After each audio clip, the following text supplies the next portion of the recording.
কিয়ামতের দিনটা বড় ভয়ঙ্কর হবে, এত ভয়ঙ্কর বন্ধু। আমার নবী বলেছেন উলঙ্গ অবস্থায় মানুষগুলো হাসরের ময়দানে একত্রিত হবে রে। ও বন্ধু, প্রত্যেকের কবর থেকে ওই হাসরের ময়দানটা কমপক্ষে 50,000 বছরের রাস্তা হবে রে বন্ধু।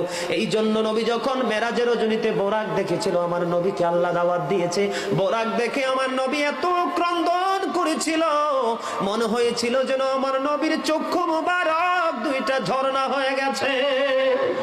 এই যুবক, কাল কিয়ামতের দিন ঘাম এত ঘামবে রে, কেউ মাজা পর্যন্ত, কেউ নাভি পর্যন্ত, কেউ বা আবার পুরো শরীর বন্ধু ঘামের নিচে ডুবে থাকবে, আবার মাথার মগজ টকবক টকবক করে উতরাইতে থাকবে রে। আল্লাহ বলেছেন লা ইয়ামুতু, people will not die that day, সেদিন মানুষ আর মরতে পারবে না। আল্লাহ বলে